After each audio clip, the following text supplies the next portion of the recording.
Hello friends, very good evening, Radhe Radhe, सत श्री अकाल, नमस्कार। कैसे हैं आप सब? आशा करता हूँ आप सभी काफ़ी अच्छे होंगे और मैं शिशिर रोज की तरह स्वागत करता हूँ आपके अपने यूट्यूब चैनल शिशिर की पाठशाला में। तो जैसा कि पता है कि बीपीएससी टीआरई 2.0 की प्रिपरेशन हम लोग कर रहे हैं और इस वीडियो में क्लास 6 की पूरी SCERT प्लस NCERT का कंटेंट समरी वाइज रहेगा। ठीक है, इसको हम लोग पूरे बहुत अच्छे से करेंगे, बहुत कम समय में। एक वीडियो में मैं एक क्लास पूरी खत्म कर दूंगा, SCERT प्लस NCERT। तो ये हिस्ट्री है। तो चलिए स्टार्ट करते हैं क्लास 6 की हिस्ट्री की, NCERT और SCERT।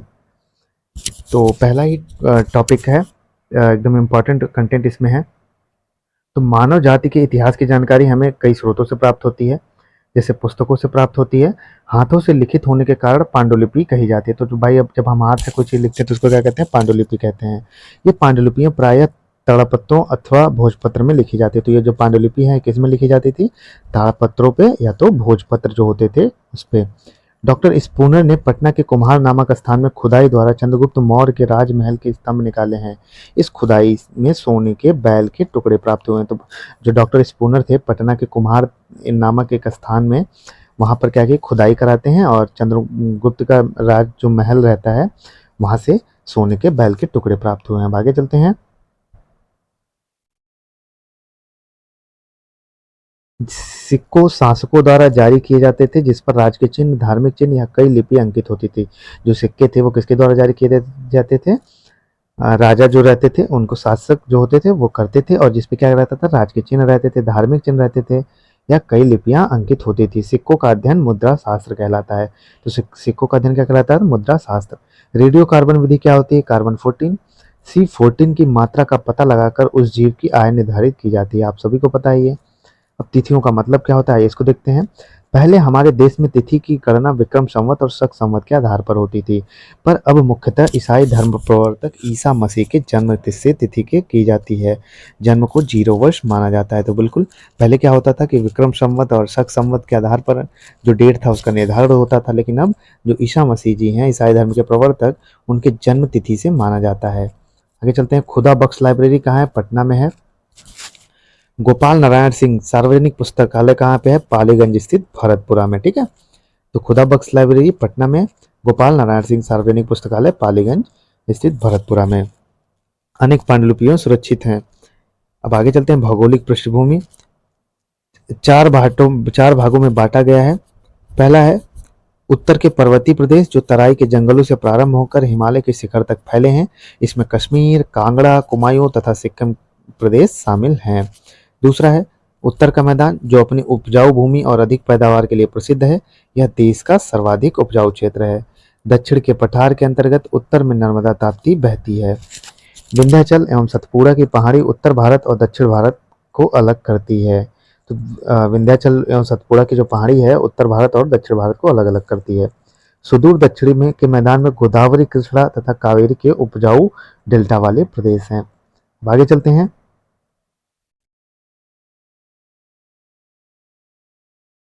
दर्रा पहाड़ियों के बीच संकरे रास्ते हैं। तो जो पहाड़ी है उसके बीच क्या है? संकरे रास्ते होते हैं। खैदर खैदर किसे कहते हैं? उत्तर पश्चिमी पाकिस्तान की सीमा और अफगानिस्तान के काबुलिस्तान मैदान के बीच हिंद कुश के सफेद को पर्वत श्रृंखला में। बोलन पाकिस्तान में बलूचिस्तान का एक प्रमुख दर्रा जो क्वेटा को जैकाबाद से जोड़ता है।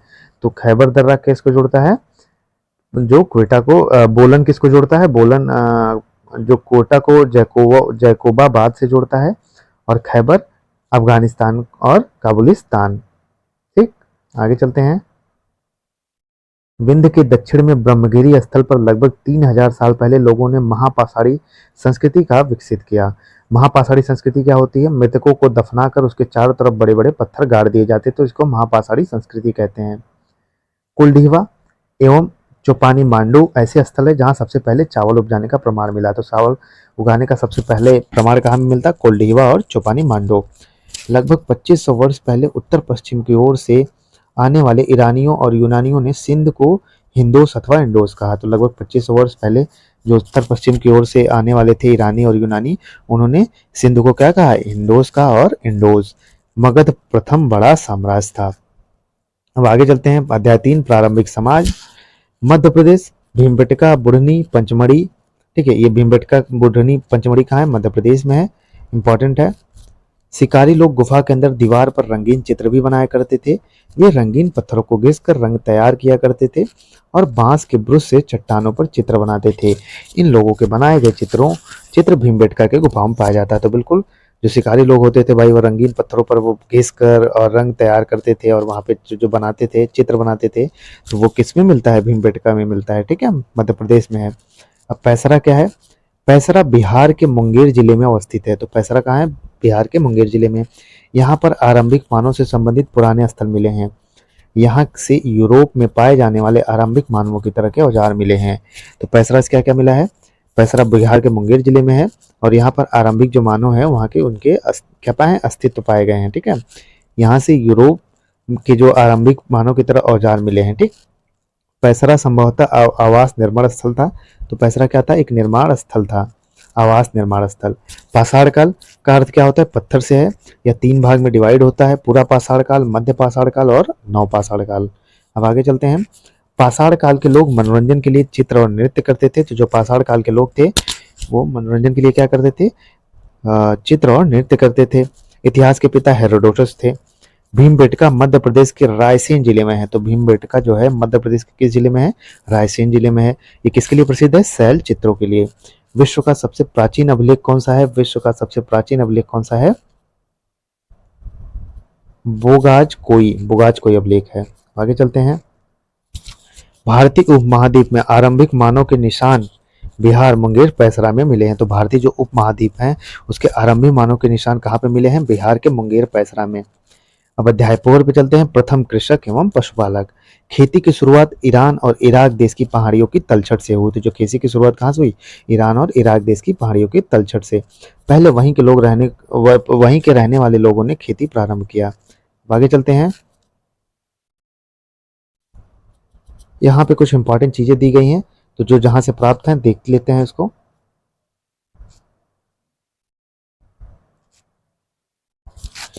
तो गेहूं, जौ, भेड़, बकरी, ये कहाँ से? मेहरगढ़ से मिलता है, जो कि पाकिस्तान में है। चावल, जानवर की हड्डी, ये कहाँ से मिलता है? कोल्डिहवा से मिलता है, ये उत्तर प्रदेश में है। चावल, जानवर के खुर के निशान मेहरगढ़ से मिलते हैं, पाकिस्तान में है। ठीक है, आगे चलते हैं। गेहूं, दलहन कुत्ता, भेड़, बकरी बुरजहोम से मिलते हैं, जो कि बुरजहोम कहाँ में है? कश्मीर में है। गेहूं, चना, जौ कहाँ से मिलता है? चिरांद से मिलता है, जो कि बिहार में है। काला चना, ज्वार, बाजरा, भेड़, सुअर, ये पोचमपल्ली से मिलते हैं, आंध्र प्रदेश में है। अब आगे चलते हैं। पाकिस्तान स्थित मेहरगढ़ संभवतः वह स्थान है जहां से पहले गेहूं, जौ उगने और पशुपालन के साक्ष्य मिलते हैं। तो जो पाकिस्तान का मेहरगढ़ है वह स्थान है जहां से क्या मिलते हैं? गेहूं मिलते हैं, जौ और पशुपालन के साक्ष्य मिले हैं। यहाँ पुराविदों को 7 स्तर प्राप्त हुए। पहला 3 स्तर नवपाषाण काल का है और प्रत्येक स्तर से कृषि उत्पादन और पशुओं में भेड़ बकरी के पालने के साक्ष्य मिले हैं।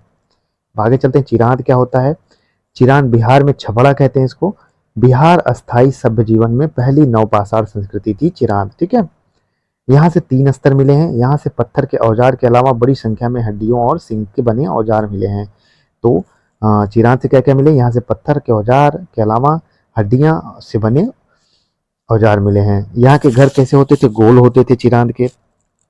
घरों के चूल्हों के एक समूह मिले हैं। तो घरों में चूल्हों के क्या मिले? एक समूह मिले हैं।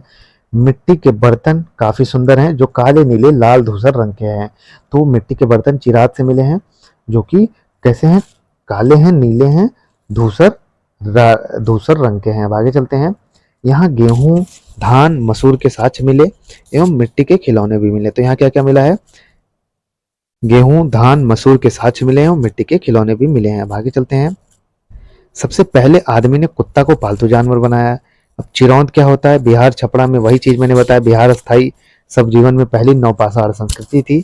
यहाँ से 3 स्तर मिले हैं। ठीक है, पत्थर के औजार और हड्डियों। यहाँ के घर गोल होते थे। घरों को चूल्हे के एक समूह में मिले। मिट्टी के बर्तन काफी सुंदर होते थे। यहाँ गेहूं, धान, मसूर के साक्ष्य में मिले हैं। सबसे पहले आदमी ने कुत्ता पालतू जानवर माना। तो वही चीजें रिपीट हो गई। ठीक है, अब आगे चलते हैं। अध्याय 5 थोड़ा सा ब्लर दिखेगा आपको, क्योंकि किताबें ही ऐसी हैं उसकी, एनसीईआरटी की। अध्याय 5 है प्रारंभिक शहर, जिसको हम प्रथम नगरीकरण कहते हैं। नवपाषाण काल के बाद धातु युग प्रारंभ हुआ। तो जो नवपाषाण काल है उसके बाद कौन सा युग प्रारंभ हुआ? धातु युग। धातु युग में निम्न नगरों का विकास हुआ: कोडदीजी, अमरी सिंध, सरायखेला, जलीलपुर उत्तरी पंजाब में है, कालीबंगा राजस्थान में है। पहला धातु क्या था? पहला धातु तांबा था, जिसे नदी के तलहटी से प्राप्त किया जाता था। ठीक, इंपॉर्टेंट है। भारत में हड़प्पा सभ्यता की खोज हुई, इराक में मेसोपोटामिया की सभ्यता, चीन में सांग सभ्यता। ठीक है। नवपाषाण युग के बाद विश्व के कई हिस्सों में मानव संस्कृति ने समावेश में प्रवेश किया। अब हड़प्पा सभ्यता की खोज देख लेते हैं। लगभग 150 साल पहले पश्चिमी पंजाब में रेलवे लाइन बिछाने के क्रम में हड़प्पा पुरास्थल खंडहर का पता चला। ठीक है, रेलवे लाइन बिछाई जा रही थी तो पता चला। हड़प्पा नगर की खोज सबसे पहले हुई थी। ठीक, इंपॉर्टेंट है। हड़प्पा के अधिकांश नगर दो हिस्सों में विभाजित थे। पश्चिमी हिस्सा छोटा परंतु सुखी संपन्न दुर्ग ऊंची जगहों पर बसा था। ठीक है, और पूर्वी हिस्सा बड़ा था लेकिन परंतु निचले एवं साधारण लोग रहते थे। अब हड़प्पा नगर की स्थिति को देख लेते हैं। हड़प्पा दयाराम साहनी खोज करते हैं। कब करते हैं? 1921 में। किस नदी के तट पे? रावी नदी के तट पे। मोहनजोदड़ो राखलदास बनर्जी 1922 में, सिंधु नदी पे है ये। आगे चलते हैं। कालीबंगा ब्रजवासी लाल ने खोज की इसकी। कब? 1961 में। किस नदी के किनारे है? घग्गर। लोथल रंगनाथ राव किया है, 1954 में किया है। और किस नदी के किनारे है? भोगवा नदी के किनारे। धौलावीरा आर एस बिष्ट किया है इन्होंने 1989 में। 1990 में लूनी नदी के किनारे। अब चन्नूदड़ो गोपाल मजमूदार 1931 सिंधु नदी के किनारे है। रंगपुर माधव स्वरूप वर्ष 1931 से 53 के बीच में किस नदी के किनारे? मादर नदी के किनारे। मोहनजोदड़ो में एक तालाब मिला जिसे पुरातत्व बिंदु में महास्नानागार कहा गया। तो मोहनजोदड़ो में क्या मिला है? स्नानागार। तालाब के दोनों सिरों तक सीढ़ियां बनी थी। तालाब का फर्श तराई गई ईंटों से बना था। तो जो तालाब होता था उसके चारों तरफ सीढ़ियां बनी होती थी, और पानी का रिसाव को रोकने के लिए क्या बना था? ईंटों से जो पानी का फर्श रहता था वो बना था। प्लास्टर के ऊपर चारकोल की परत चढ़ाई गई थी। तो जो प्लास्टर था उसके ऊपर क्या चढ़ाया गया था? प्लास्टर की परत। ठीक है। तालाब के पास एक कुआं मिला। स्नानागार का पानी इस कुएं से निकाले गए पानी से भरा जाता था। तो जो तालाब था उसमें उसके पास क्या मिला? एक कुआं मिला। ठीक, जो स्नानागार का पानी था इसी कुएं से निकाले गए पानी से भरा जाता था। स्नानागार में पानी निकालने की भी व्यवस्था थी। स्नानगार में के चारों ओर कमरे बने होते थे। विशिष्ट अवसर पर स्नान होते थे। ठीक है। मोहनजोदड़ो, हड़प्पा, कालीबंगा, लोथल में एक समान विशेषताओं वाली संरचनाएं मिली हैं। इन संरचनाओं को अन्नगार या कोठार के रूप में पहचान शुरू हुई।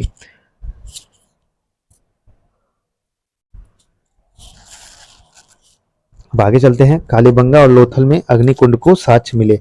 तो कालीबंगा और लोथल में क्या मिला? अग्निकुंड के साक्ष्य मिले हैं, जिसमें यज्ञ किया जाता है अग्निकुंड। नगरीकरण की शुरुआत कहाँ से हुई? हड़प्पा सभ्यता के समय से ही शुरुआत हुई। अब हड़प्पा चलते हैं। हड़प्पा की सभ्यता कैसी थी? काश योगिन सभ्यता थी। ठीक है। हड़प्पा मात्र सत्तात्मक था।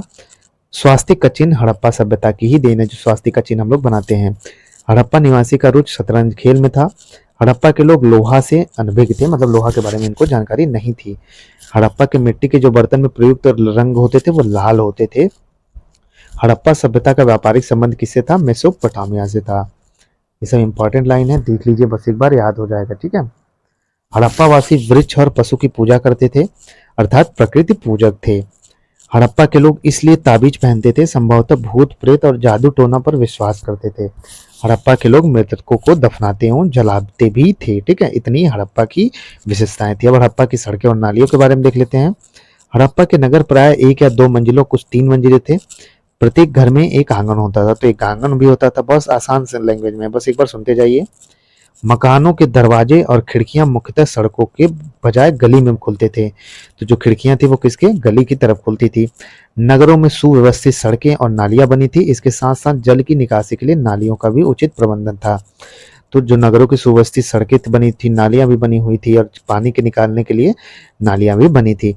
गलियां और सड़कें एक दूसरे के समकोण प्रकार थी। तो जो गलियां थी और नदियां थी, गलियां और सड़कें वो एक दूसरे को समकोण पे काटती थी। तो हड़प्पा के समय आवश्यक कच्चे माल निम्न जगह से प्राप्त होते थे। तांबा कहाँ से प्राप्त होता था? राजस्थान खेतड़ी से। सोना कर्नाटक से। चांदी अफगानिस्तान प्लस ईरान से। वैदुर्यमणि अफगानिस्तान के बदख्शा से। फिरोजा मध्य एशिया से। समुद्री उत्पाद गुजरात से। लकड़ी जम्मू से। ठीक है। मेसोपोटामियाई अभिलेखों में मेहुला की चर्चा मिलती है। तो जो मेसोपोटामिया के अभिलेख हैं उसमें मेहुला की चर्चा मिलती है। मेहुला सिंध क्षेत्र का प्राचीन नाम है। तो जो सिंध क्षेत्र था उसका प्राचीन नाम क्या था? मेहुला। हड़प्पा सभ्यता का व्यापारिक संबंध मेसोपोटामिया सभ्यता से था, ये पहले मैंने बता दिया। अब आगे चलते हैं। हड़प्पा में पकी हुई मिट्टी की स्त्री मूर्तियां भारी संख्या में मिली हैं। तो जो हड़प्पा है वहां पे जो पकी हुई मिट्टी थी उसकी स्त्री की मूर्तियां भारी संख्या में मिली हैं। हड़प्पा के लोग धरती को उर्वरता की देवी मानते थे। धरती को क्या मानते थे? उर्वरता की देवी। मातृ देवी का पूजा का प्रचलन था। एक मोहर पर पुरुष देवता का चित्र भी मिला था। इसका संबंध किससे? पशुपति महादेव से स्थापित होता है। एक सिंग वाला गेंडा, कुबड़ वाला सांड का विशेष महत्व कहाँ से मिला? हड़प्पा से ही मिला। हड़प्पा सभ्यता से किसी भी मंदिर का साक्ष्य नहीं मिला है। ठीक है। अब धौलावीरा चलते हैं जो कि गुजरात में है। यह भारत का सबसे बड़ा हड़प्पा स्थल था। ठीक है। धौलावीरा, धौलावीरा गुजरात के पश्चिम कोने में बसा था। धौलावीरा 3 भागों में विभाजित था। ठीक है। धौलावीरा किसमें था? 3 भागों में। गढ़ी नगर मतलब नगर किलेबंदी थी इसकी। मध्य नगर किलेबंद, गढ़ी नगर और मध्य नगर आपस में जुड़े हुए थे। निचला नगर किलेबंदी नहीं होती थी। राजकीय, सामाजिक, धार्मिक सभाओं, उत्सवों के लिए खूब चौड़ा और खुला मैदान भी था इनके पास। ठीक। बाकी चलते थे लोथल। लोथल खंभात की खाड़ी से निकट अहमदाबाद से 80 किलोमीटर की दूरी पर स्थित एक हड़प्पा नगर था।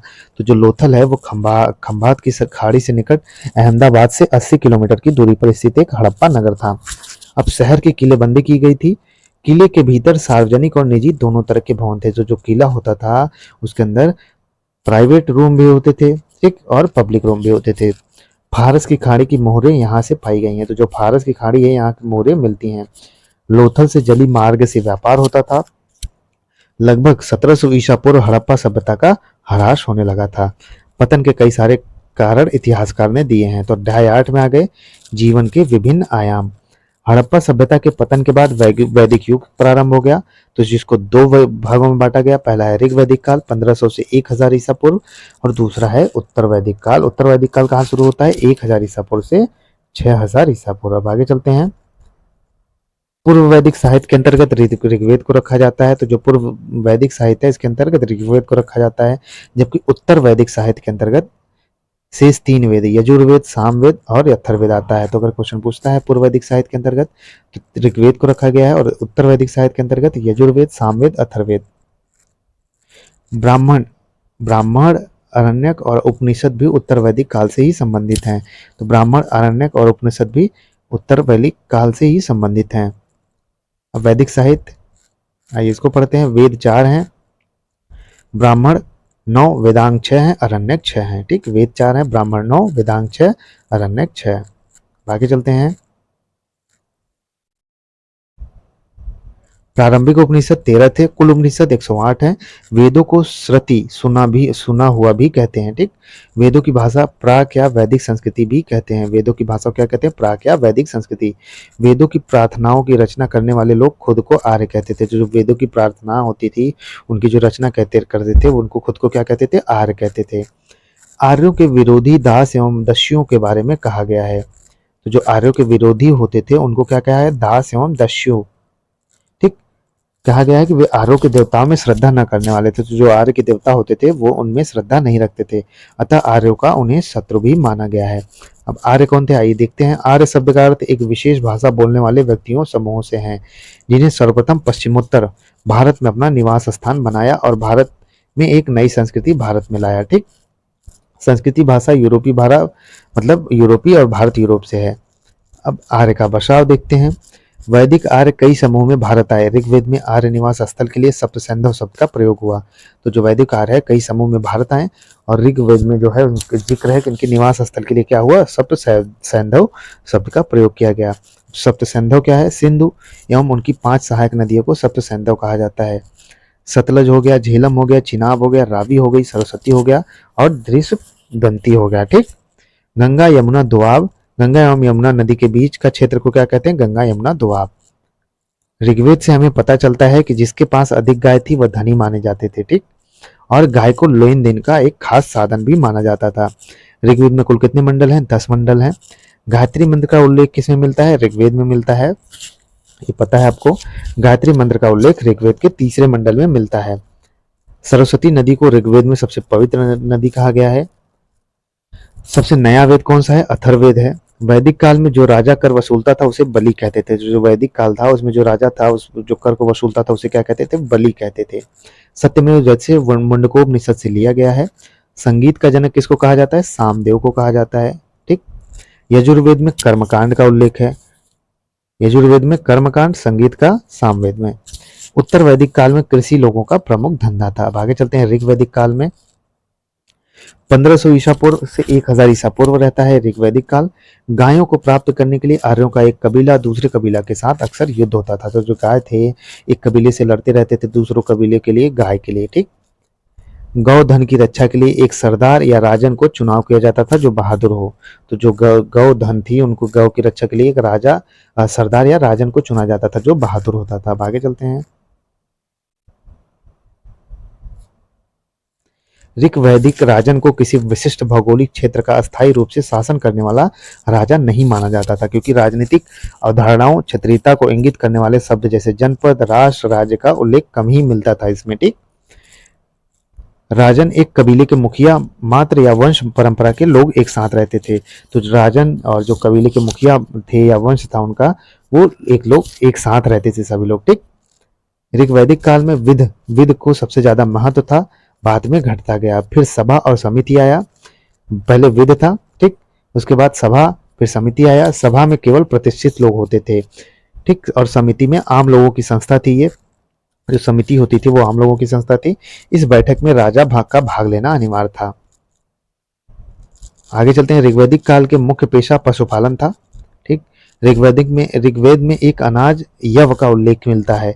ये लोग यव की खेती कबीला से करते थे। तो जो यव का मतलब है जव। ठीक है। यह आमतौर पर कम समय में तैयार हो जाता था। अब इंद्र को क्या कहा जाता है? युद्ध का देवता कहा जाता है। अग्नि को आग का देवता कहा जाता है। ऋग्वेद के पुरुष सूक्त में ब्राह्मण, ठीक है, ब्राह्मण, राजन्य, क्षत्रिय या योद्धा, वैश्य एवं शूद्र अर्थात 4 वर्णों की कल्पना की गई है। ऋग्वेद के पुरुष युग में कौन कौन से? ब्राह्मण, वैश्य, शूद्र, ठीक, और योद्धा, जिसको क्षत्रिय भी कहते हैं। अब आ गए उत्तर वैदिक काल में 1000 ईसा पूर्व से 6000 ईसा पूर्व। आर्य पशुपालन के साथ खेती भी करने लगे। जो आर्य लोग थे पशुपालन के साथ क्या करने लगे? खेती। उत्तरी भारत में लौह युग का आरंभ हुआ। खेती प्रारंभ अस्थायी निवास था। ठीक है। खेती की शुरुआत यहीं होती थी और अस्थायी निवास हो गए लोगों के, और लौह युग का आरंभ भी यहीं से हुआ। हस्तिनापुर, आलमगीरपुर, अंतरंजी खेड़ा आदि स्थानों पर लौह के युद्ध के अस्त्र शस्त्र अवशेष मिले हैं। तो जो हस्तिनापुर है, आलमगीरपुर है, अंतरंजी खेड़ा है, यहाँ से लौह के जो युद्ध के अस्त्र शस्त्र होते थे मिले हैं। ऋग्वैदिक कालीन अनेक छोटे छोटे कबीले जन एक दूसरे में विलीन होकर जनपद को जन्म दे रहे थे। तो जो ऋग्वैदिक लोग थे वो छोटे छोटे कबीले जिसको जन कहते थे एक दूसरे में मिलते गए धीरे धीरे, और उनको जनपद का एक जन्म होने लगा था धीरे धीरे। उदाहरण के लिए कुरु एवं भरत जन मिलकर कुरु जनपद को जन्म दे रहे थे। दुर्वस कृवि जन मिलकर पंचाल जनपद। अब आगे चलते हैं। राजा की शक्ति में वृद्धि के साथ साथ ऋग्वैदिक सभा एक समिति जैसी सामुदायिक संस्थाएं कमजोर पड़ने लगी तथा राजा को परामर्श देने वाली संस्था बन गई। ठीक। आगे चलते हैं। बलि जो स्वेच्छा से लोग देते थे उसे अब राजा ने अनिवार्य कर में बदल दिया। तो जो बलि होता है जो स्वेच्छा से लोग देते थे, अब उस राजा ने अनिवार्य क्या कर दिया? कर में बदल दिया। पुरोहितों ने लोगों को 4 वर्ग में विभाजित किया था। वर्ण व्यवस्था। ठीक। जो पुरोहित लोग थे वो 4 वर्ग में विभाजित किया था वर्ण व्यवस्था को। ब्राह्मण, वेद जो वेद का अध्ययन करते थे वो ब्राह्मण कहलाते थे। क्षत्रिय युद्ध करने वाले लोग जो लोगों की रक्षा करते थे। वैश्य कृषक थे या व्यापारी थे, वैश्य कहलाते थे। क्षत्रिय और वैश्य दोनों को यज्ञ करने का अधिकार भी प्राप्त था। शूद्र 3 वर्गों की सेवा। महिलाओं तथा शूद्रों के वेदों के अध्ययन का अधिकार प्राप्त नहीं था। तो जो महिलाएं थी और शूद्र थी उनको वेदों के अध्ययन का अधिकार प्राप्त नहीं था। पुरोहितों के अनुसार सभी वर्गों का निर्धारण जन्म आधार पर होता था। तो पुरोहितों के अनुसार क्या होता था? जो सभी वर्गों का निर्धारण होता था वो जन्म के आधार पर होता था। जैसे क्षत्रिय का संतान है। ठीक। वैदिक कालीन शिक्षा। अब आइए इसको देखते हैं। वैदिक काल में शिक्षा मौखिक रूप से दी जाती थी। शिक्षा के लिए विद्यार्थी का गुरु के आश्रम में 12 वर्ष रहना पड़ता था। ठीक। 12 वर्ष रहना पड़ता था। शिक्षार्थियों को वेदों के मूल पाठ को कंठस्थ कराया जाता था। जो शिक्षार्थी होते थे उनको वेदों के जो मूल पाठ होते थे उनको याद कराया जाता था। वेदों के अलावा गणित एवं व्याकरण की शिक्षा भी दी जाती थी। अब आरूढ़ी की कहानी, आइए इसको देखते हैं। आरूढ़ी वेदों और शास्त्रों का बहुत बड़ा ज्ञाता बना और उद्यालक ऋषि के नाम से प्रसिद्ध हुआ। तो जो आरूढ़ी कौन थे? ये वेदों और शास्त्रों का बहुत बड़ा ज्ञाता। इनाम गांव, आइए इनाम गांव के बारे में देखते हैं। इनाम गांव महाराष्ट्र राज्य में घोड़ नदी के तट पर स्थित एक ताम्र बस्ती था। ठीक है। इनाम गांव के लोग मिट्टी से बनी झाड़ियों, छत फूस की बनी होती थी। यहाँ के लोग बर्तन का उपयोग करते थे जिस पर काले रंग की ज्यामितीय आकृति बनी होती थी। इनका नाम, इनके गांव में ताम्रपाषाण संस्कृति के लोगों का सबसे रोचक पहलू मृतकों को दफन करने का था। एक आदमी को मकान के आंगन में मिट्टी के बने संदूक में दफनाया गया था। यह मकान बस्ती के बीच में बसा सबसे बड़ा मकान था। ठीक, अब आगे चलते हैं। मृतकों को मिट्टी का बर्तन, खाने पीने की वस्तु, औजार, हथियार, गहने खुदाई में मिले। अब आगे चलते हैं। अध्याय 7 में प्रारंभिक राज्य, आइए इसको देखते हैं। बौद्ध तथा जैन ग्रंथों में हमें 18 महाजनपदों का उल्लेख मिलता है। महाजनपद के राजा नियमित रूप से कर वसूलते रहते थे। अब आगे चलते हैं। फसलों पर लगाया जाने वाला जो कर था वो महत्वपूर्ण था, मतलब उपज का 16वां भाग देना पड़ता था। मगध की राजधानी गिरिवज थी। तो मगध की राजधानी क्या थी? गिरिवज्र थी। ठीक है। तथा दूसरी पाटलिपुत्र थी। मगध की दोनों राजधानियां राजगीर पहाड़ियों से एवं पाटलिपुत्र नदियों से घिरी थी। तो जो मगध की दोनों राजधानियां थी किससे घिरी थी? राजगीर की पहाड़ियों से एवं पाटलिपुत्र नदियों से। मगध का वास्तविक संस्थापक बिंबिसार हर्यक वंश का था। तो मगध का संस्थापक कौन था? बिंबिसार हर्यक वंश का था। इसने स्थिति को मजबूती देने के लिए कौशल एवं लिच्छवी राजवंश की राजकुमारी से विवाह किया। हर्यक वंश को मगध साम्राज्य का प्रथम वास्तविक वंश माना जाता है। यह आपको भी पता है। बिंबिसार का राज वैध जीवक था। बिंबिसार ने कौशल के राजा प्रसेनजीत को हराकर काशी प्राप्त किया। तो जो बिंबिसार था वो कहा? कौशल के राजा को, प्रसेनजीत को हराकर काशी प्राप्त किया था। मगध के नंद वंश का अंतिम शासक घनानंद था। तो मगध के नंद वंश का जो अंतिम शासक था घनानंद। अजाशत्रु अपने पिता बिंबिसार की हत्या कर राजा बना था। तो जो अजाशत्रु था वो अपने पिता बिंबिसार की हत्या करके राजा बना था। पाटलिपुत्र का संस्थापक उदयन था, अजाशत्रु का बेटा। ठीक। प्रमुख गणतंत्र शाक्य, लिच्छवी, वज्जी, विदेह, तात्रिक, मल्ल, कोली, मौर्य। ठीक, प्रमुख गणतंत्र थे ये। वज्जी संघ की राजधानी वैशाली था। 8 गढ़ों का संघ मिलजुल कर विवाद निपटाया। ये विवाद निपटाए। ठीक है। हेडा स्पीच का युद्ध सिकंदर और पोरस के बीच हुआ। मृत्यु मलेरिया के बेबीलोन में। ठीक है। वज्जी संघ में लिच्छवी एक प्रमुख गढ़ था। इनकी सीमाएं वर्तमान वैशाली एवं मुजफ्फर जिले तक फैली थी। बिंबिसार के काल में लिच्छवी के लोग शक्तिशाली हुआ करते थे। यहाँ का राजा चेटक था। चेटक ने अपनी लड़की का विवाह बिंबिसार से कर दिया था तथा मैत्रिक स्थापित कर दिया। अंग जनपद बिहार में। अंग जनपद कहाँ है? बिहार में है। अंग प्राचीन भारत के 16 जनपद में से एक था। ठीक है। इसका उल्लेख अथर्ववेद में मिलता है। तो अंग जनपद बिहार में है। ठीक है, ये इंपॉर्टेंट हो जाता है।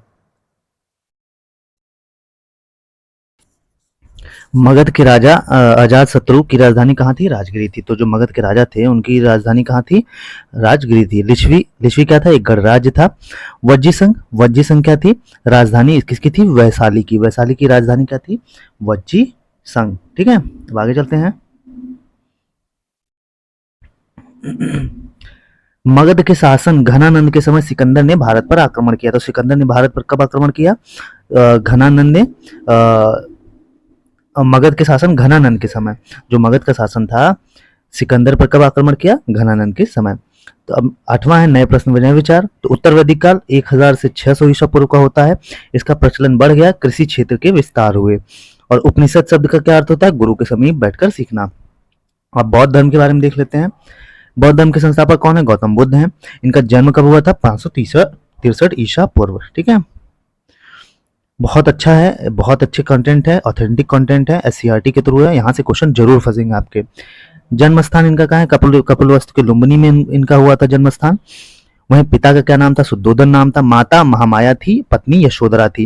इनका पुत्र कौन था? राहुल था। जन्म प्रतीक इनको क्या कहते हैं? जन्म प्रतीक जो इनका था कमल एवं सांड था। ठीक है। क्या था? कमल एवं सांड इनका जन्म प्रतीक था। प्रथम गुरु इनके थे अलार कलाम। आगे चलते हैं। इनको ज्ञान की प्राप्ति कहाँ होती है? बोध गया में होती है। और प्रथम उपदेश ये कहाँ देते हैं? सारनाथ में, जिसको हम धर्म चक्र परिवर्तन भी बोलते हैं। बुद्ध के जन्म के समय बौद्ध धर्म के प्रतीक चिन्ह क्या क्या थे? तो जन्म कमल एवं षांड था, गृह था, घोड़ा था, प्रथम उपदेश का धर्म चक्र का था, निर्वाण पद चिन्ह से माना जाता है इनका, वहीं मृत्यु स्तूप में। ठीक है, आगे चलते हैं। अब बुद्ध ने पहला उपदेश अपना किस भाषा में दिया? तो बुद्ध ने अपना पहला बुद्ध उपदेश पाली भाषा में दिया। बौद्ध धर्म के त्रिरत्न क्या क्या हैं? बुद्ध है, धम्म है, संघ है। तो बौद्ध धर्म के अगर पूछता है त्रिरत्न क्या क्या है? बुद्ध, धम्म, संघ। अपने वीणा को तार तार को इतना मत कसो कि वे टूट जाए, न ढील करो कि संगीत ही न निकले, जिसको हम अष्टांगिक मार्ग कहते हैं। इसी गीत को सुनकर बुद्ध ने मध्य मार्ग अपनाया। ठीक है।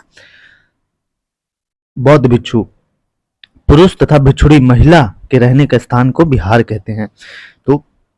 तो बौद्ध भिक्षु पुरुष होते थे और भिक्षुणी मतलब महिला के जो रहने का स्थान का उसको विहार कहते हैं। अब आइए बौद्ध सभाओं के बारे में देख लेते हैं। प्रथम सभा 483 ईसा पूर्व में हुई थी। स्थान का कहाँ पे हुआ था? राजगृह पे हुआ था। और इसके अध्यक्ष थे महाकश्यप। और किसके शासनकाल में हुआ था? अजातशत्रु के शासनकाल में। अब द्वितीय हुआ था 383 ईसा पूर्व में। जगह याद रखिए, वैशाली में हुआ था। और अध्यक्ष थे सवाकामी। कहाँ पे हुआ था? कालाशोक में। तृतीय कब हुआ था? पाटलिपुत्र में हुआ था। मोगली पुत्र तिष्ठ थे इसके अध्यक्ष और अशोक थे के शासनकाल में। और चतुर्थ कहाँ हुआ था? 98 ईसा पूर्व में हुआ था, कुंडल वन में। और इसके अध्यक्ष थे वासुमित्र और उपाध्यक्ष थे अश्वघोष। और किसके समय में हुआ था? कनिष्क के समय में। ठीक है, तो पहला हुआ राजगिरी, दूसरा हुआ वैशाली, तीसरा हुआ पाटलिपुत्र और चतुर्थ हुआ कुंडल वन में। अब आगे चलते हैं। गया के पास बोध गया में पीपल वृक्ष के नीचे इनको ज्ञान की प्राप्ति होती है। ठीक है। बौद्ध ने सार्वजनिक सर्वाधिक उपदेश कहाँ दिए? श्रावस्ती में दिए। तो जो गौतम बुद्ध थे इन्होंने अपने सर्वाधिक उपदेश कहाँ दिए? श्रावस्ती में। बुद्ध के मरणोपरांत उनके शारीरिक अवशेष पर निर्मित संरचना स्तूप, ठीक है, जो बुद्ध मरते हैं उनके शारीरिक अवशेष पर एक निर्मित संरचना क्या है? स्तूप है। बौद्ध धर्म में गृह त्याग को महाभिष्क्रिमण कहते हैं। तो जो बौद्ध धर्म होता है अगर उसमें कोई गृह त्याग करता है तो उसको क्या कहते हैं? महाभिष्क्रिमण, भिष्क्रिमण। मृत्यु उनकी कब हो जाती है? 483 ईसा पूर्व हो जाती है, कुशीनगर गोरखपुर में। मगध के राजा बिंबिसार इसके अनुयायी बने। तो मगध का जो राजा था बिंबिसार इनके अनुयायी बनते हैं। आगे चलते हैं। अब जैन धर्म के बारे में चलते हैं। तो जैन शब्द जिन शब्द से निकला है। तो जैन किससे निकला है? जिन शब्द से निकला है, जिसका अर्थ क्या होता है? जीतने वाला। जैन धर्म के संस्थापक कौन थे? ऋषभ देव थे। 23वें तीर्थकार पार्श्वनाथ थे जो काशी के अश्वसेन के पुत्र थे। तो जैन धर्म के संस्थापक ऋषभ देव जी थे, आपको भी पता है। 23वें तीर्थकार थे कौन थे? पार्श्वनाथ थे जो काशी के अश्वसेन के पुत्र थे।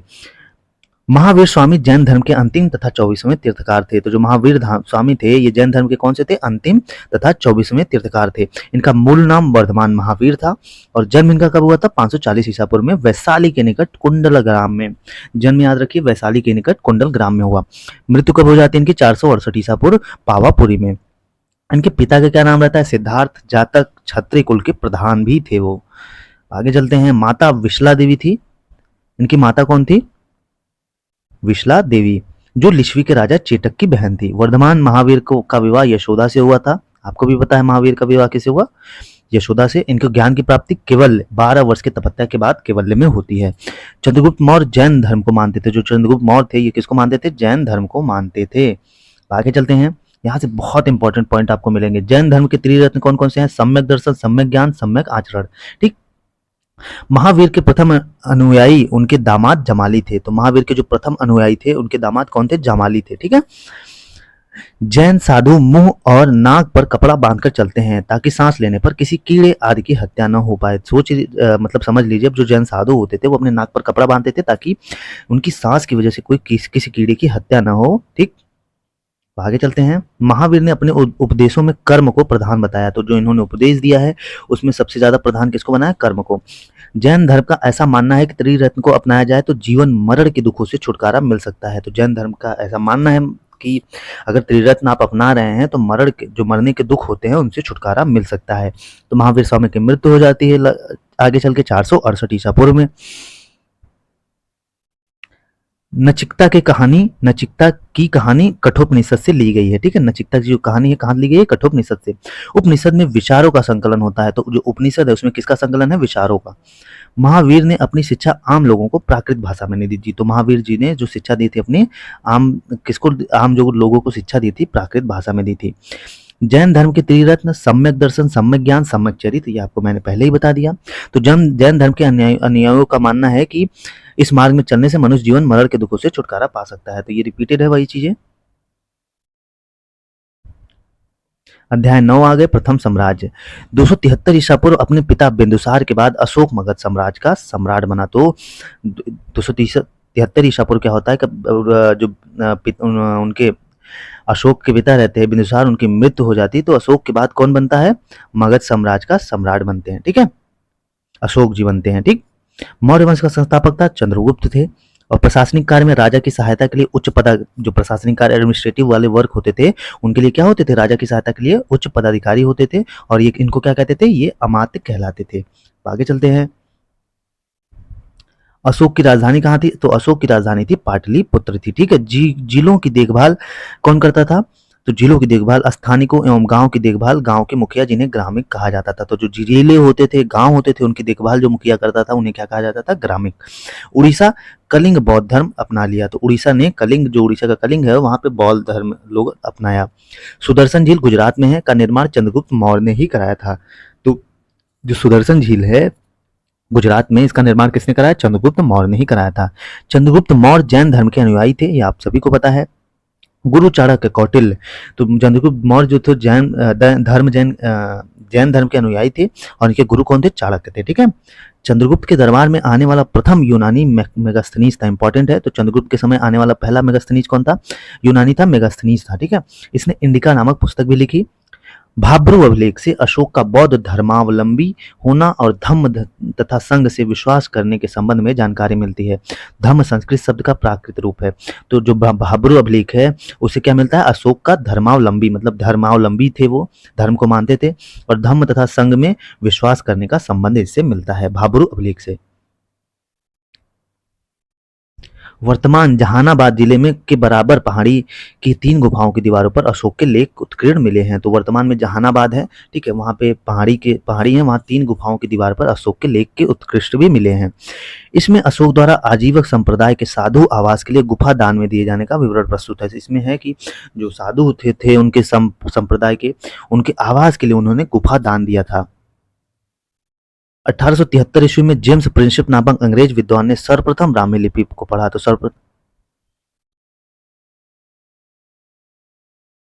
सॉरी, थोड़ा बैक हो गया वो टच होके, उससे कोई इशू नहीं है। तो 1837 ईस्वी में जेम्स प्रिंसिप नामक अंग्रेज विद्वान थे, जिन्होंने सबसे पहले किसको पढ़ा? ब्राह्मी लिपि को पढ़ा। ठीक है, तो ये पूछ सकता है ब्राह्मी लिपि को सबसे पहले किसने पढ़ा? प्रिंसिप नामक अंग्रेज थे, उन्होंने पढ़ा, जो कि अशोक के शिलालेख में लिखा था। तो जो अशोक के शिलालेख में लिखा था, उन्होंने उसको पढ़ा। अशोक ने अपने पुत्र महेंद्र एवं पुत्री संघमित्रा के नेतृत्व में एक दल श्रीलंका भेजा बौद्ध धर्म के प्रचार के लिए। तो जो अशोक थे, वो अपने पुत्र महेंद्र और उनकी पुत्री थी संघमित्रा, उसी के लीडरशिप में एक दल भेजते हैं श्रीलंका कि जाके बौद्ध धर्म के प्रचार प्रसार के लिए। सारनाथ के स्तंभ के शीर्ष पर 4 सिंह बनाए गए थे। 26 जनवरी 1950 को जब गणतंत्र बना, तो 4 सिंहों की इस बनावट को राष्ट्रीय चिन्ह के रूप में स्वीकार कर लिया गया। तो 26 जनवरी जब 1950 को जब हमारा देश गणतंत्र बना, तो जब गणतंत्र बना तो वो सिंहों की इस बनावट को क्या मान लिए? राष्ट्रीय चिन्ह के रूप में स्वीकार किया गया। कब किया गया? 26 जनवरी 1950 को। सत्यमेव जयते देवनागरी लिपि में अंकित है। ये आपको पता है किसका मतलब है? सत्य की ही विजय होती है। बिहार के ही चंपारण जिले में रधिया ग्राम के निकट अरेराज नामक स्थान पर लौरिया अरेराज स्तंभ दर्शनीय है। नंदनगढ़ का स्तंभ चित्र भी यहीं से मिला है। तो बिहार में एक चंपारण जिला है रधिया ग्राम से, वहां पे लौरिया अरेराज स्तंभ मिला है। ठीक है, नंदनगढ़ का स्तंभ चित्र भी यहीं से मिला है। अब आगे चलते हैं। बिहार के रामपुखा में मिले अशोक स्तंभ का हिस्सा अभी इसे राष्ट्रपति भवन में रखा है। तो बिहार से कहाँ? रामपुख में से अशोक स्तंभ का हिस्सा कुछ मिला है, तो ये राष्ट्रपति भवन में रखा गया है। शिलालेख में प्रयोग लिपि, तो शिलालेख जो था, इनमें कौन लिपि प्रयुक्त हुई थी? तो आइए इसको देखते हैं। ब्राह्मी लिपि बाएं से दाएं लिखी जाती थी, जो खरिष्टी थी जो वो दाएं से बाएं लिखी जाती थी।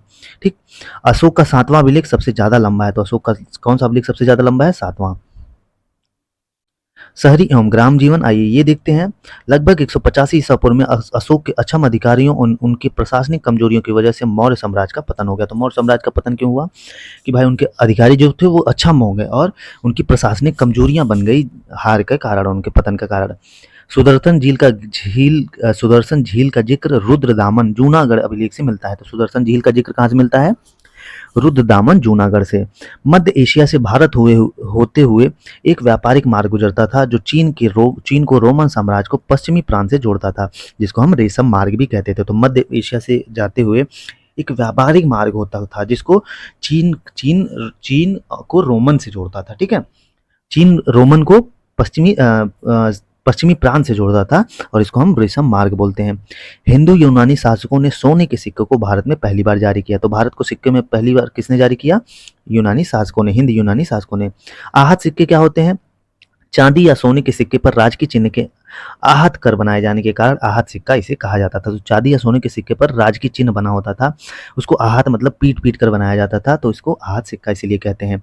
कुषाण शासक के सिक्कों हमें बौद्ध धर्म के चित्र से मिलते हैं। तो जो कुषाण शासक है उनके जो सिक्के मिलते हैं उसमें बौद्ध धर्म से ही हमें मिलते हैं। पटना के भिखना पहाड़ी संभवतः किसी समय बौद्ध भिक्षु के ठहरने के स्थान थी। तो पटना में एक प्लेस है भिखना पहाड़ी, वहां पर बौद्ध भिक्षु ठहरे थे। गांव का सबसे प्रभावशाली व्यक्ति मुखिया होता था जो ग्राम भोजक होता था। तो जो गांव का सबसे प्रभावशाली व्यक्ति था उसको हम क्या कहते थे? मुखिया कहते थे या ग्राम भोजक। छोटे स्तर के किसान जिसके पास अपनी भूमि रहती थी गृहपति कहलाते थे। तो जो छोटे स्तर के किसान होते थे जिनके पास अपनी भूमि होती थी उनको गृहपति बोलते थे। दक्षिण भारत के बड़े किसान को वेल्लाल कहा जाता था। तो जो दक्षिण भारत के बड़े किसान होते थे उनको क्या कहा जाता था? वेल्लाल कहा जाता था। छोटे किसान को उड़वार कहा जाता था। ठीक, इंपॉर्टेंट है ये। भूमिहीन मजदूर वर्ग एवं दासों को कड़ैसियार और अधिमयी कहा जाता था। तो जो भूमिहीन मजदूर थे और वर्ग थे और जो उनके दास थे उनको कड़ैसियार और अधिमयी कहा जाता था। कश्मीर, कौशल, विदर्भ और कलिंग हीरा के लिए प्रसिद्ध है। हीरा के लिए प्रसिद्ध जगह कश्मीर है, कौशल है, विदर्भ और कलिंग। अब चलते हैं, जातक कथाएं आम लोगों में प्रचलित था, इसका संकलन बौद्ध भिक्षुओं ने किया। तो जो जातक कथाएं हैं वो आम लोगों में प्रचलित बहुत थी, तो इसका संकलन किसने किया था? बौद्ध भिक्षुओं ने ही किया था। कैसे निर्धन व्यक्ति अपनी चतुराई से व्यापार के माध्यम से धनी बन जाता है? तो कैसे, इसमें क्या है कि कैसे निर्धन व्यक्ति, जो गरीब व्यक्ति है, अपनी चतुराई से व्यापार के माध्यम से धनी बन जाता है। समकालीन भारत के तटीय शहरों तोंडी, मुजरिस, पुहार, अरिकमेडु समकालीन व्यापारिक नगर था। तो समकालीन व्यापारिक नगर कौन था भारत के? अरिकमेडु था, मुजरिस था, पुहार था। अब आगे चलते हैं। अध्याय 11 सुदूर प्रदेशों से संपर्क।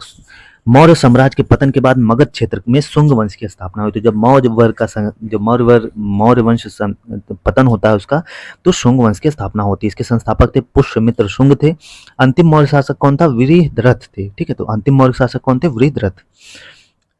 इंपॉर्टेंट है ये। सबसे प्रसिद्ध यूनानी शासक मेनांडर था जो बौद्ध साहित्य में मिलिंद्र के नाम से जाना जाता था। तो सबसे प्रसिद्ध एक यूनानी शासक मेनांडर था, उसको बौद्ध साहित्य में क्या बोला जाता था? मिलिंद्र के नाम से जाना जाता था। यवन शासकों के पतन के बाद शक शासकों ने अपनी सत्ता स्थापित की। तो जो यवन शासक थे अब उनका जब पतन हुआ तो उसके बाद शक के शासकों ने अपनी सत्ता को स्थापित की। कनिष्क मगध पर आक्रमण कर प्रसिद्ध विद्वान अश्वघोष को अपनी राजधानी पुरुषपुर पेशवार से लाया था। ठीक है, पेशवार से लाया था। जो कनिष्क मगध पर जब आक्रमण करता था, आक्रमण करने के बाद तो वहां पे एक प्रसिद्ध विद्वान थे अश्वघोष, उनको अपनी राजधानी पुरुषपुर ले आया था। ठीक, रेशम मार्ग जहां से रोम एवं चीन के बीच रेशम का व्यापार होता है, परंतु इस बात पर कुषाण शासक का नियंत्रण था। ठीक, पुष्यमित्र शुंग ने ब्राह्मण धर्म को बढ़ावा दिया। जो पुष्यमित्र शुंग थे ये किसको बढ़ावा दिया? ब्राह्मण धर्म को बढ़ावा देता है, जिससे यज्ञ और बलि की प्रथा का विकास हुआ। कनिष्क बौद्ध धर्म का अनुयायी था। तो कनिष्क किसका अनुयायी था? बौद्ध धर्म का अनुयायी था। बौद्ध विहार और बौद्ध भिक्षुओं का निवास करता है। तो बौद्ध विहार किसका निवास करता है? बौद्ध भिक्षुओं का। गंधार शैलों की अधिकांश मूर्तियां बुद्ध के जीवन यात्रा से संबंधित है। तो जो गंधार शैली की अधिकांश मूर्तियां हैं वो किसके जीवन से संबंधित है? बुद्ध की यात्रा से। गंधार शैली को इंडार्मिक शैली कहा जाता है। तो गंधार शैली को क्या बोला जाता है? इंडोर्मिक। ठीक, कुषाण काल में मथुरा भी कला का प्रमुख केंद्र था। मथुरा शैली में स्थानीय रूप से उपलब्ध सुंदर लाल बलुआ पत्थर का उपयोग होता है। तो मथुरा शैली में जो स्थानीय रूप से उपलब्ध सुंदर लाल बलुआ पत्थर का उपयोग होता था मथुरा शैली में। आंध्र प्रदेश के अमरावती से बुद्ध की कई मूर्तियां मिली है। तो जो आंध्र प्रदेश है वहां के अमरावती से क्या मिली है? बुद्ध की कई मूर्तियां मिली हैं। अमरावती शैली कला विदेशी प्रभाव से पूर्ण मुक्त है। तो जो अमरावती शैली है वो किससे मुक्त है? कला विदेशी प्रभाव से। गौतम बुद्ध की सबसे विशाल मूर्ति अफगानिस्तान के वायमान वामयान के पहाड़ को काट कर बनाया गया है। जो गौतम बुद्ध की सबसे विशाल मूर्ति है वो अफगानिस्तान में किस पहाड़ को काट के बनाया गया है? वामयान को। अध्याय 12 पे चलते हैं, नए साम्राज्य एवं राज्य। समुद्रगुप्त गुप्त वंश का प्रभावशाली शासक था, ये आपको भी पता है। तो समुद्रगुप्त किसका गुप्त वंश का प्रभावशाली शासक था? समुद्रगुप्त के बारे में एरर अभिलेख, मध्य प्रदेश और विभिन्न प्रकार को सिक्कों से जानकारी मिलती है। तो जो समुद्रगुप्त के बारे में कैसे जानकारी मिलती है? एक एरर अभिलेख है जो मध्य प्रदेश में है और विभिन्न प्रकार के सिक्कों से जानकारी मिलती है। समुद्रगुप्त के दरबारी कवि थे हरिशेर। ये क्वेश्चन इंपॉर्टेंट है, पूछा गया है अभी, ठीक है। समुद्रगुप्त के दरबारी कौन था? हरिशेर। दरबारी कवि हरिशेर थे। गुप्त की वंशावली। अब आइए गुप्त की वंशावली के बारे में देख लेते हैं। श्रीगुप्त 240 से 280 ईसा पूर्व, घटोत्कच 280 से 319 ईसा पूर्व, चंद्रगुप्त प्रथम 319 से 335 ईसा पूर्व और समुद्रगुप्त 335 से 375 ईसा पूर्व। ठीक, अब आगे चलते हैं।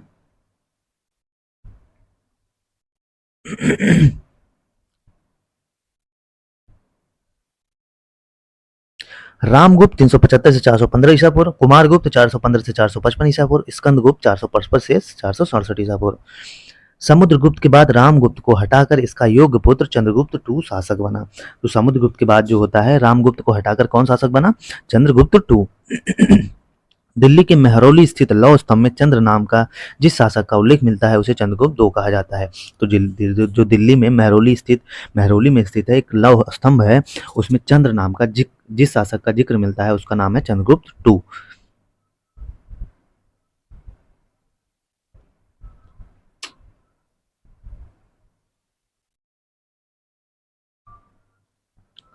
अब आगे चलते हैं। चीनी यात्री फाहियान चंद्रगुप्त दो के समय भारत आया था। तो जो चीनी यात्री था वो फाहियान किसके समय आया था? चंद्रगुप्त दो के समय भारत आया था। कुमारगुप्त के शासनकाल में शिक्षा के महान केंद्र नालंदा विश्वविद्यालय की स्थापना की गई। जो कुमारगुप्त थे उनके शासनकाल में शिक्षा के महान केंद्र नालंदा विश्वविद्यालय की स्थापना की गई थी। ठीक है। वेनशांग एक चीनी यात्री था। पल्लवों का प्रथम महत्वपूर्ण शासक महेंद्र वर्मण एक हुआ। तो पल्लवों का प्रथम महत्वपूर्ण शासक कौन हुआ? महेंद्र वर्मण वन हुआ। पल्लवों को द्रविड़ शैली के संस्थापक के रूप में जाना जाता है। तो जो पल्लव थे उनको द्रविड़ शैली के संस्थापक के रूप में जाना जाता है। पल्लवों ने वास्तुकला को काष्ठ और कदरा कला से मुक्त किया। तो जो पल्लव रहते थे वास्तुकला को काष्ठ और कदरा कला से मुक्त करते हैं। एहोल अभिलेख को पुलकेशिन दो की प्रशंसा की गई है। तो जो एहोल अभिलेख है में उसमें पुलकेशिन दो की प्रशंसा की गई है। समुद्रगुप्त की प्रयाग प्रशस्ति अभिलेख को हरिसेन ने लिखा। तो जो समुद्रगुप्त की प्रयाग प्रशस्ति अभिलेख है उसको किसने लिखा? हरिसेन ने लिखा। कामरूप असम का पुराना नाम है। ठीक। कुमारगुप्त के बाद स्कंदगुप्त शासक बना जो हुणों को पराजित किया और सक्रादित्य की उपाधि धारण की। जो कुमारगुप्त के बाद कौन बनता है? स्कंदगुप्त शासक बनते हैं जो किसको पराजित करते हैं? हुणों को पराजित करते हैं और सक्रादित्य की उपाधि धारण कर लेता है। प्रथम हुड़ आक्रमणकारी कौन था? तोरमन था। इनका पुत्र मिहिर बौद्ध धर्म के प्रति घृणा करता था। इसने बौद्ध भिक्षुओं की हत्या और बौद्ध विहार को नष्ट किया। तो जो प्रथम हुड़ आक्रमणकारी था उसका नाम था तोरमर। इनका पुत्र जो मिहिर था वो बौद्ध धर्म के प्रति बहुत घृणा रखता था और इसने बौद्ध भिक्षुओं की हत्या की और बिहार को नष्ट भी किया। अध्याय 13 संस्कृति और विज्ञान। भारत के इतिहास में 4वीं एवं 7वीं शताब्दी के बीच के समय सांस्कृतिक एवं वैज्ञानिक प्रगति के दृष्टिकोण से महत्वपूर्ण है। ठीक है। कुमार संभवम कालिदास शिव पार्वती के प्रेम वथों का वर्णन किया गया है। तो जो कुमार संभवम है उस कालिदास के द्वारा लिखी गई है। इसमें शिव और पार्वती के प्रेम के वथाओं का वर्णन किया गया है। अब कालिदास की रचना देख लेते हैं। ऋतुसंहार, मेघदूतम, कुमार संभवम, रघुवंशम, अभिज्ञान शकुंतलम, शूद्रक की रचना कौन करता है? मृच्छकटिकम। तो ऋतुसंहार, मेघदूतम, कुमार संभवम, रघुवंशम, अभिज्ञान शकुंतलम ये किसने लिखा है? कालिदास ने। ठीक है। और शूद्रक की रचना किसने की है? मृच्छकटिकम। आगे चलते हैं। मुद्रा राक्षस के लेखक कौन है? विशाख दत्त हैं। मुद्रा राक्षस या मृद राक्षस इसको बोलते हैं। मृद राक्षस में चाणक्य की योजनाओं का वर्णन है। ठीक है। तो चाणक्य की योजनाओं का किसमें वर्णन है? मृद राक्षस में। चंद्रगुप्त दो के 9 रत्नों में से एक अमर सिंह ने अमरकोश की रचना की थी। जो चंद्रगुप्त के 9 रत्न थे उसमें से अमर सिंह ने एक अमरकोश की रचना की थी। कामसूत्र के लेखक वात्स्यायन थे। पंचतंत्र के लेखक विष्णु शर्मा है। गर्भगृह मंदिर के अंदर का भाग जहां मूर्तियां रहती हैं। तो जो गर्भगृह किसको कहते हैं? जो मंदिर का अंदर भाग जहां पे मूर्ति रखी जाती है। सारनाथ के धार्मिक स्तूप का निर्माण ईंटों से हुआ है। तो जो सारनाथ का धार्मिक स्तूप है उसका निर्माण कैसे हुआ है? ईंटों से हुआ है। मूर्तिकला के क्षेत्र में 4वीं से 7वीं शताब्दी के बीच मथुरा, सारनाथ और पाटलिपुत्र महत्वपूर्ण केंद्र के रूप में उभरा। तो जो मूर्तिकला के क्षेत्र में 4वीं और 7वीं शताब्दी के बीच मथुरा और सारनाथ और पाटलिपुत्र है, वो किसके रूप में उभरा? मूर्तिकला के क्षेत्र में। विष्णु की प्रसिद्ध मूर्ति देवगढ़ यूपी के दशावतार मंदिर में है। तो जो विष्णु भगवान की प्रसिद्ध मूर्ति देवगढ़ यूपी के देवगढ़ में दशावतार मंदिर में है। चित्रकला का सबसे अच्छा उदाहरण अजंता की गुफाएं हैं, ये आपको भी पता है। एलोरा की गुफा का निर्माण राष्ट्रकूटों ने करवाया था। सबसे पहले ऋग्वेद पुस्तक की रचना हुई, सबसे पहले किसकी हुई? ऋग्वेद की। आयुर्वेद के विद्वान और महान चिकित्सक धन्वंतरी चंद्रगुप्त II के दरबार में थे। तो जो आयुर्वेद के विज्ञान और महान चिकित्सक थे, धन्वंतरी जिनको कहते हैं, तो किसके? चंद्रगुप्त II के दरबार में थे। सबसे पहले आर्यभट्ट ने बताया कि पृथ्वी गोल है और यह अपने ध्रुव पर घूमती है। शिल्पादिकारम तमिल साहित्य है। तो शिल्पादिकारम क्या है? एक तमिल साहित्य है। अभिज्ञान शकुंतलम एक नाटक है। हर्षवर्धन की रचना किसने की? नागनंद रत्नावली विषय दर्शिका। तो हर्षवर्धन की रचनाएं हैं कौन कौन सी? नागनंद रत्नावली प्रियदर्शिका। इलंगो ने शिल्पादिकारम की रचना की। तो इलंगो ने शिल्पादिकारम की रचना की। अब आगे चलते हैं, अध्याय 14। डॉक्टर सदाशिव अल्तेकर महान पुरातत्वविद एवं इतिहासकार थे। तो जो डॉक्टर सदाशिव थे वो क्या थे? एक महान पुरातत्वविद थे, पुरातत्वविद भी थे और इतिहासकार भी थे। काशी प्रसाद जायसवाल या मिर्जापुर उत्तर प्रदेश के निवासी थे। ठीक है, इनकी पुस्तकों ने इतिहास लेखन में क्रांति ला दी थी। किसकी? काशी प्रसाद जायसवाल की। पटना संग्रहालय की स्थापना केपी जायसवाल के प्रयास में हुआ। तो जो पटना संग्रहालय है उसकी जो स्थापना किसने की? पी जायसवाल के प्रयास में हुआ।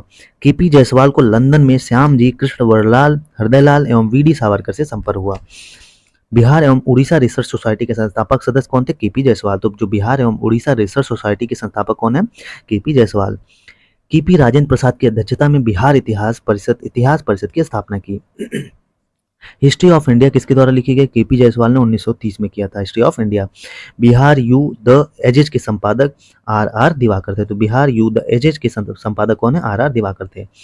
अब इस टॉपिक के एनसीईआरटी है, आइए एनसीईआरटी यहाँ से देख लेते हैं क्या, कब, कहाँ और कैसे। प्राचीन काल में लोग संस्कृत और प्राकृत भाषा का प्रयोग करते थे।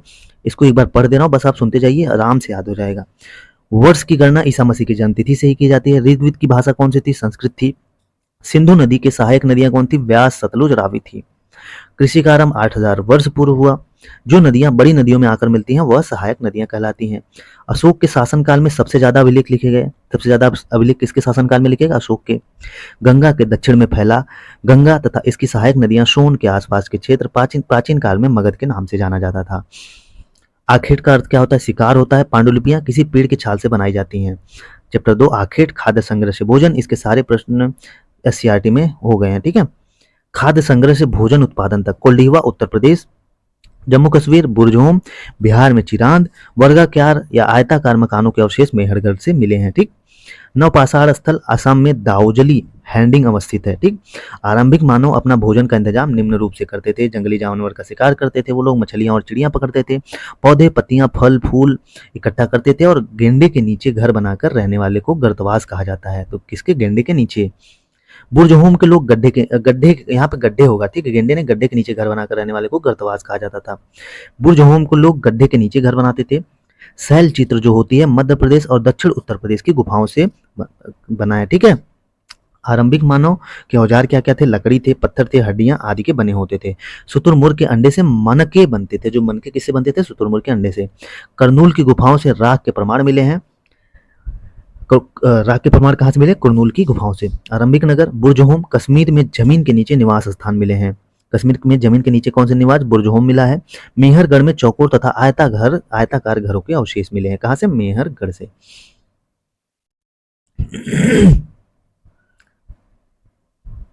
सबसे पहले पालतू जानवर था कुत्ता प्लस भेड़ और बकरी थी। मेहरगढ़ के प्रत्येक घर में 4 या उससे अधिक कमरे थे। जो मेहरगढ़ के प्रत्येक घर होते थे उसमें 4 या उससे अधिक कमरे होते थे। अग्निकुंड कालीबंगा और लोथल से मिला है। महान स्नानागार मोहनजोदड़ो से प्राप्त हुआ है। लोथल बंदरगाह स्थित गुजरात में। ठीक, लोथल कहाँ से मिला है? बंदरगाह, जो लोथल में बंदरगाह मिले हैं गुजरात में। क्या बताती है हमें किताब? वेदों की संख्या 4 है। सबसे पुराना वेद ऋग्वेद है। ऋग्वेद की प्रार्थनाओं को सूक्त कहा गया है। तो जो ऋग्वेद में प्रार्थनाएं होती हैं, प्रार्थनाएं प्रेयर्स, उसको सूक्त कहा गया है। वैदिक राजा के लिए धार्मिक अनुष्ठान पुरोहित करता था। ठीक है, वेद संस्कृत भाषा में लिखे गए हैं। ऋग्वैदिक काल में घोड़े लड़ाई में रथ खींचने के लिए प्रयोग किए जाते थे। तो ऋग्वैदिक काल में घोड़े क्या क्यों होते थे? जो घोड़े लड़ाई के जो रथ होते थे उनको खींचने के लिए प्रयोग होते थे। दक्षिण भारत में द्रविड़ भाषा परिवार की भाषाएं थी। ऋग्वेद में ऋषि, मातंग, सतलुज और व्यास नदियों के साथ वार्तालाप है। चरक ने चरक संहिता लिखी। ठीक। ऋग्वेद में पुरोहित और राजा समूह का वर्गीकरण काम के आधार पर किया गया। तो जो ऋग्वेद है उसमें पुरोहित और राजा का समूहकरण मतलब ग्रुप कैसे बने, काम के आधार पर। वैदिक काल में जनता या पूरे समुदाय के लिए जन विष का प्रयोग होता था। तो जो वैदिक काल में जनता होती थी और समुदाय, उसके लिए क्या क्या यूज होता था, जन विष का प्रयोग होता था। चरक एक प्रसिद्ध वैद्य थे। चरक ने चरक संहिता भी लिखा। चरक ने मनुष्य के शरीर में 300 हड्डियों का वर्णन भी किया है। ऋग्वैदिक पुरोहित का काम यज्ञ तथा अनुष्ठान करवाना था। जो ऋग्वैदिक पुरोहित होते थे उनका काम क्या था, यज्ञ तथा अनुष्ठान करवाना। ऋग्वेद में वर्णित देवता इंद्र थे। ठीक। नए प्रश्न और विचार आए। ये बौद्ध धर्म के संस्थापक सिद्धार्थ गौतम थे। गौतम बुद्ध का जन्म शाक्य काल में हुआ था। महावीर की भिक्षा जियो और जीने दो शिक्षा थी इनकी, क्या जियो और जीने दो। जैनियों के प्रसिद्ध तीर्थकार भगवान महावीर थे। बुद्ध शाक्य गढ़ से संबंधित थे। ठीक है। बुद्ध पीपल के वृक्ष के नीचे ज्ञान प्राप्ति होती है इनको। बुद्ध ने अपना पहला उपदेश सारनाथ में दिया था। उपनिषद का क्या अर्थ होता है, पास आना और बैठना और फिर सुनकर ज्ञान प्राप्त करना। बुद्ध के मार्ग, मध्यम मार्ग या अष्टांगिक मार्ग महावीर लिच्छवी के प्रमुख थे। अविवाहित होने की अवस्था ब्रह्मचर्य कहलाई। ठीक। अविवाहित को क्या कहते हैं, ब्रह्मचर्य। महावीर ने 30 वर्षों की उम्र में अपना घर छोड़ा। जैन धर्म के संस्थापक ऋषभ देव थे। ठीक। नन और भिक्षु गुफाओं में रहते थे। तो I hope so my dear friends, इस वीडियो में हम लोगों ने क्या क्या कंप्लीट किया, SCERT प्लस NCERT। यहाँ से एक क्वेश्चन लगभग नहीं छूटेगा आपका। ठीक है। पूरा क्लास 6 कंप्लीट करा दिया मैंने। और आपका मोटिवेशन, आपके like, share, comments, subscribe matter करेंगे कि कितना जल्दी आपको वीडियोस चाहिए। एक वीडियो में एक पूरा कंप्लीट करा दूंगा। ठीक है। कक्षा 7 का अगले वीडियो में, फिर 8 का, तो ऐसे करा दूंगा। बस आप लोग अपना ऐसे प्यार बनाए रखिए। अगर कंटेंट अच्छा लगे तो ज़्यादा से ज़्यादा शेयर, सब्सक्राइब, कमेंट जरूर करिए। तो चलिए इस वीडियो में यहीं तक। तब तक के लिए जय हिंद, जय भारत।